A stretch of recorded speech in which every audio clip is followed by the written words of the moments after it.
Chapter 21, January 22nd, 2201, Cadet Transition Unit 1. The lights snapped on like they did the day before, and Cooper awoke with a jump.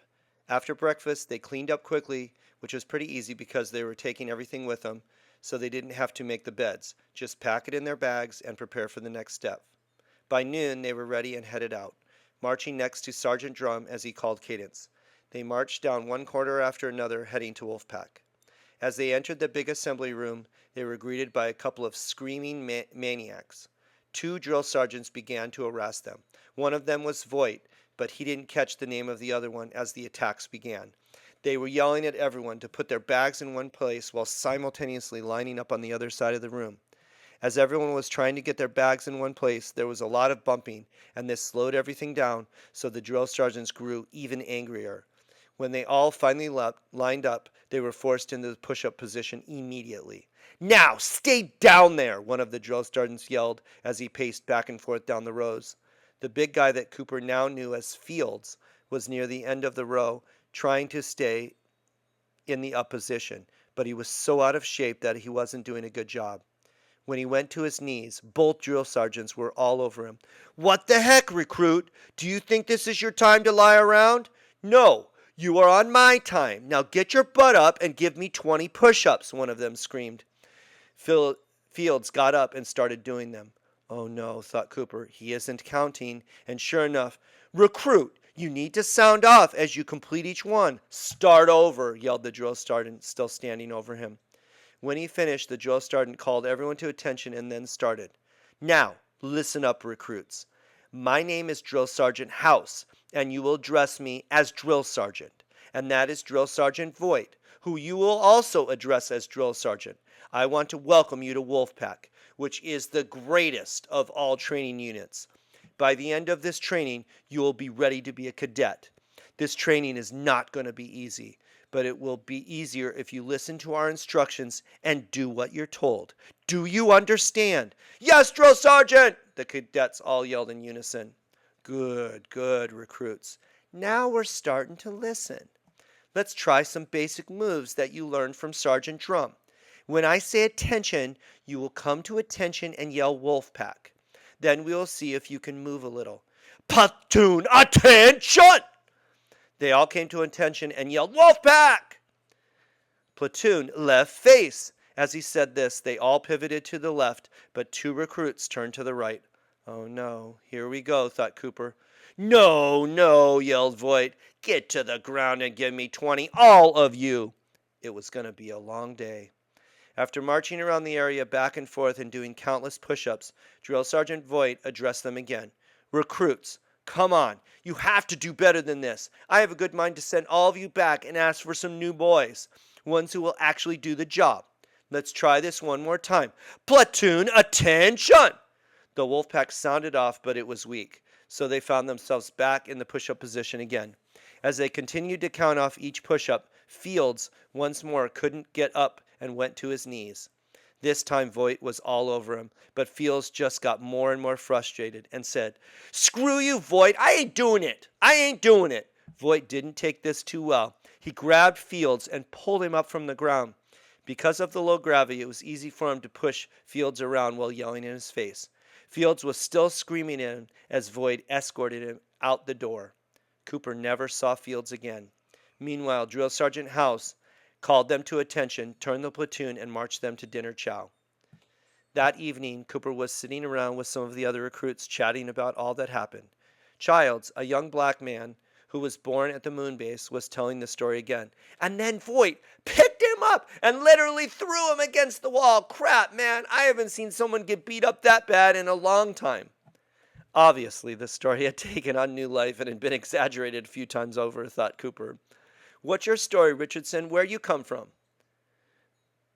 Cooper was happy to change the subject after hearing about Fields so many times, and said, "I was born in space, but I was raised underground in New Denver." "Geez," Cooper responded, "how did you end up here? We don't see many dirt dwellers up here." "Right place, right time, I guess. I was a freelancer and then met Ryder, who brought me up here." "Ryder? You mean Major Ryder?" Halloween asked. John Alwyn was an Irish boy who looked like the perfect soldier, well built and with piercing dark eyes. Yeah, Cooper responded. Wow! Alwyn exclaimed. I can't believe you met him. He's like a national hero. He's the guy who can solve any problem anywhere. What the heck was he doing in New Denver? He was there because of the Raider problem, Cooper said, not sure he wanted to go down this road yet with anyone. The Raiders suck. They seem to be taking over a bunch of cities. We were in New Chicago on military business, and they attacked our military vehicles. Luckily, my dad was in command of the group and got us safely out. But we lost 2 of our bodyguards, Alwyn continued. Yes, they killed my dad before I could escape with Ryder, Cooper said, not sure why he told him this. Whoa, Richardson, Childs interjected. That sucks. Well, your mom's still around, correct? No, Cooper said while looking down. She died in space when I was little. Wait a sec, Alwyn said. Richardson? Don't tell me your mom was Sarah Richardson. Yes, she was, Cooper nodded. Man, she was awesome. I can only hope to be as good an astronaut as she was one day. That woman single-handedly saved the Voyager a couple times before it left. I'm so sorry. Thanks, Alwyn. I'm trying to focus on the future, Cooper said, looking up. Cooper, we will all make this happen, Alwyn said, grabbing his shoulder.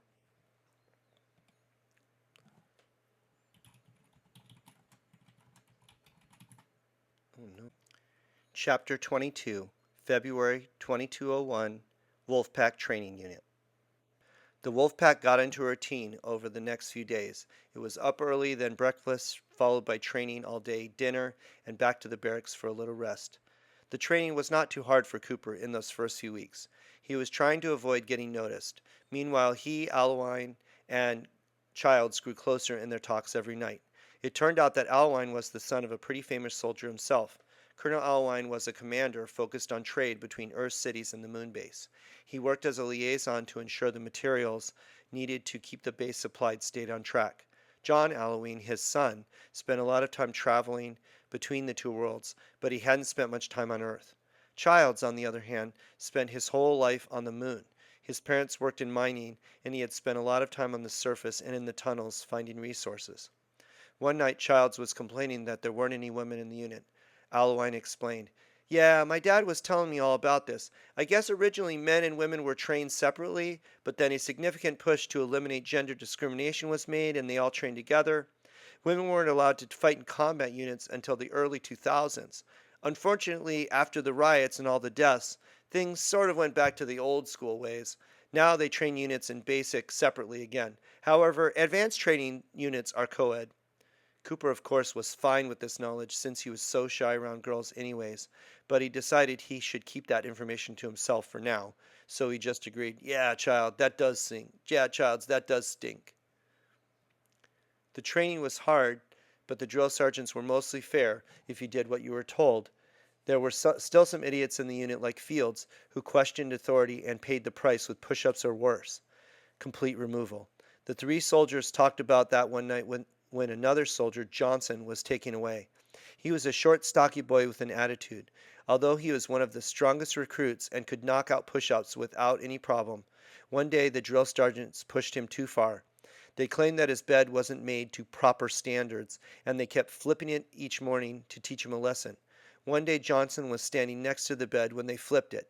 It came crashing down, knocking him to the floor. He jumped up as quickly as could, ready for a fight. He bit his lip and tried to calm himself when he saw both drill sergeants facing him. Johnson, how many times have we told you to use the proper corners on the bunk? When will you learn your lesson? This isn't rocket science yet. If you can't figure out how to make your bed, how can we trust you with a weapon? This attack pushed Johnson over the edge, and he took a swing at Void. In the moon's gravity, things don't always go as you think they will, and Void edged out of the way, grabbing Johnson's arm, twisting it and pushing him up against the wall locker. So you want to hit me now, Johnson? Voight said with anger in his voice. Screw you, Voight. This place sucks. He got off his locker and walked out the door with Drill Sergeant Voight following. They never saw Johnson again. So what do you think happened to Johnson? Cooper asked Alwyn and Childs as they were sitting on the bunk a few minutes before lights out that evening. Alwyn said, well, striking a commanding officer can be treason, but they will probably just give him a dishonorable discharge and send him packing. Man, I have wanted to take a swing at Void ever since I got here, said Childs. It's just too bad he didn't connect better when he hit him. Just be glad he didn't, Childs, Cooper said. If so, we would probably still be in the push-up position, paying the price for his stupidity. They all agreed to that, just as lights went out and they got to bed. Chapter 23, February 2201, Wolfpack Training Unit. By the third week of training, the recruits were ready to advance their training. They were taken into a special room, and laid on tables before them were several weapons. Cooper had only seen pictures of the weapons on the terminal. They were forbidden in New Denver, so he had never actually seen or held one, except the one Ryder handed him on that awful day. As they each took a spot behind one of the guns, Voight spoke. What you have before you is the M15 light pistol weapon. All recruits will be trained on the proper safety, cleaning, and firing of this weapon. None of you were alive during the riots on Earth, but there have been times when the military is called into service to protect the world. Most of the jobs you take won't involve firing a weapon or even having one in your possession, but this is an important skill to have in times of crisis. You must pass the weapons training to graduate, so pay attention. Voight proceeded to walk through the proper techniques to clear the weapon of bullets, strip it down, clean it, and reassemble it. There was also a mat on the floor that showed all the steps. It was time for Cooper to start showing his talents for fixing things, and after just one walkthrough, he was quickly able to follow all the steps with ease. As they practiced, of course, there were some recruits who couldn't follow the steps and found themselves doing push-ups over and over again. They continued to practice for what seemed like hours. Now we will have a little contest. The winner will get to have a private dinner chow and will get to enjoy it for an hour with no rush, stated Voight. The buzz from around the room was deafening. In the chow hall, they were always rushed in and out. They couldn't speak, and most of all, they couldn't eat slowly, or you were sent out. To have a meal without being rushed would be an incredible treat. Cooper was conflicted. He wanted to go for the win, but he also didn't want to stand out. Okay, recruits, quiet, yelled Voight. Drill Sergeant House and I will walk around, and when I say go, you will clear and dismantle your pistol and lay it out on the mat. Then raise your hand. We will come around and say go again, then you must reassemble it and raise your hand to notify it when you're done. The first two to finish will come to the front for the final battle. Get ready, Voight said, as they all prepared. Set, go! It was a mad frenzy of noise as they all started. Cooper put his hand up in a flash. Go, Richardson, said House, and then he assembled it, set it up, and he was done, raising his hand again. We have two winners, announced Voight, as some of the recruits were still stuck on how to take the weapon apart. Richardson and Samuels, come forward and bring your pistol. There were cheers all around as the rest of the recruits finished their work of assembling the weapon. Samuels was one of those classic soldiers. He was short and stocky, but had a fierceness about him that made you know right away not to mess with him. At the same time, you would definitely want him on your side during a battle, as he would find a way to win at all costs. Cooper and Samuels walked to the front while the rest of the soldiers cheered. Before them on the table was laid out the identical maps they were using before. The challenge this time is, Voight instructed, Richardson and Samuels must do the task blindfolded. You see, sometimes in space there will be no light, and you will have to be able to do these things by instinct and feel. They were both blindfolded by House and checked to make sure they couldn't see. Okay, boys, same rules apply. Raise your hand when you have disassembled and assembled. Ready, set, go! Cooper could feel the weapon in his hand. He practiced the breakdown so many times today, he didn't need to see. He cleared and disassembled the gun in a matter of seconds. He raised his hand and got approval to go almost at the same time he heard Samuels get the same approval. Back together, easy peasy, and he raised his hand again. There were cheers all around and then pats on his back. He had won. He took off the blindfold and saw that Samuels ran into a little problem putting the recoil spring back in, so the victory was Cooper's. All right, settle down, recruits, settle down, Voight said, as everyone got quieter and went back to their seats. Congratulations to the two recruits. It was a good competition. Richardson, I will allow you to pick two of your fellow recruits to attend the special dinner tonight. Even before he said it, Richardson knew who he was going to pick.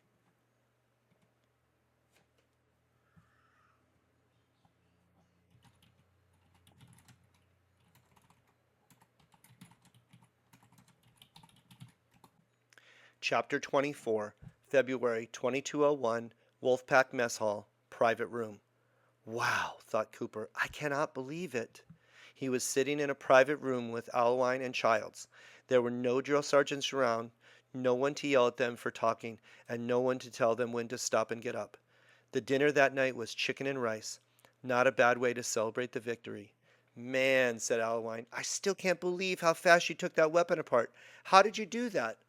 I don't know, Cooper said, blushing a little at the praise. I have always had a talent for figuring out how things work and how to take them apart. Well, it sure came in handy today, exclaimed Childs as he bit into a roll from the basket. Samuels will be pissed you didn't pick him and go to dinner, Alwine noted. I hope that cousin doesn't come back to haunt you later on. Yeah, Alwine, I know, but I had to choose you guys, Cooper replied. Well, thanks again, Alwine said. So what do you want to do when you finish training, Alwine? Cooper said, enjoying the fact that they could eat and have a conversation at the same time. Alwine thought about it for a moment and then said, well, as you know, my dad is a liaison between Earth and the moon, but I'm not sure that I want to go that route. I like to manage projects, and there are sure a lot of them going on as the preparations continue for exploring outside of the solar system. But then sometimes I think about moving to Earth, as crazy as it sounds. I wouldn't mind helping to run one of the many cities. I really like the Southwest. There was this one time we were visiting New Phoenix in Arizona. Alwine stared off for a minute while remembering it. Childs and Cooper continued to eat, giving him a moment to consider. Alwine woke up from his daydream and said, we were coming down from low Earth orbit, and as we approached, I could see the valleys and this range called the Superstition Mountains. There was something about the vast desert, the red structures towering above the earth, that was calling to me. I think I would like to explore areas where people haven't trekked for many years. Alwine, I totally know what you mean, Child said. I love when my parents take me out on the surface of the moon and we get to explore for new mining operations. The emptiness of it all is so pretty cool, especially after being trapped inside for so long in the mining tunnels. For me, though, Childs continued, I want to pilot a spaceship someday. As miners, we don't go in space too often, but one time my aunt took me up in one of the small moon landers, and she let me take the controls for just a minute. It was exhilarating. What about you, Richardson? You asked the question. Let's turn it back on you, Alwine said, as he leaned back and took another sip of soda. Well, Cooper started, I am throwing around different ideas for my final job, but I'm fascinated by Sperrier. As I've told you before, I was on the USS Voyager, destined for there when my mom was killed. So now I sort of feel like it's meant to be and I need to go there, maybe on the Mayflower. Sort of like your destiny or something, huh, Cooper? Childs asked, chuckling a little. Well, I don't know that is what Ryder was always saying to me, but I always like the adventure of freelancing, and this seems like the ultimate adventure, to stand on a planet no one else has explored. Now it was Cooper's turn to look off and daydream. They were all silent for a moment, dreaming of their futures, when a timer went off and they realized that their hour of freedom was coming to an end. It was back to reality and more basic training. Childs was the first to interrupt the silence and say, well, that was great. Thank you so much, Cooper, for choosing us. Let me just offer one more toast. To all of our dreams coming true. They all grabbed glasses, raised them, and toast the moment.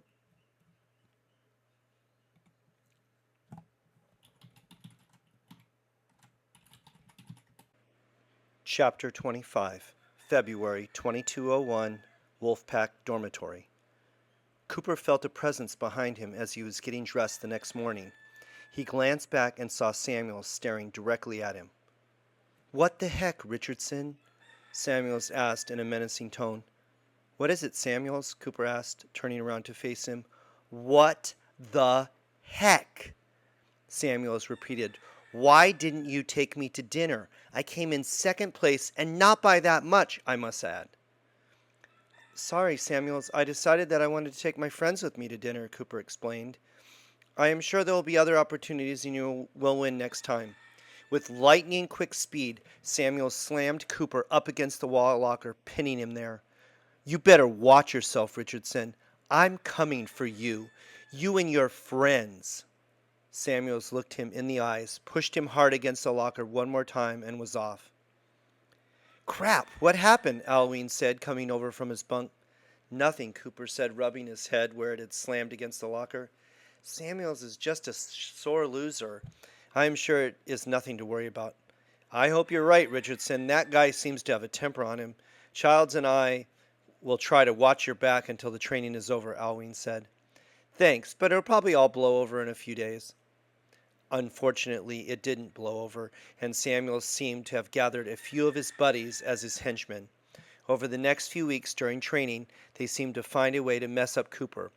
One day when they were marching, the platoon turned, and suddenly Cooper tripped and fell, knocking into the other soldiers in front of him.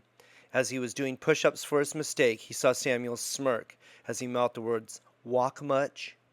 Samuel's discontent for Cooper only grew with Cooper's increasing success. Cooper seemed to always finish one step before Samuels and with greater precision and accuracy. When they learned how to fix an airlock that was jammed, Cooper figured out how to take it apart before the time limit was up and managed to rewire it to work more efficiently. He caught Voight smiling at him out of the corner of his eye after that one. But this only made Samuels angrier, even though it helped their squad to victory. That night he caught Samuels staring at him again, so Cooper decided to try and smooth things over.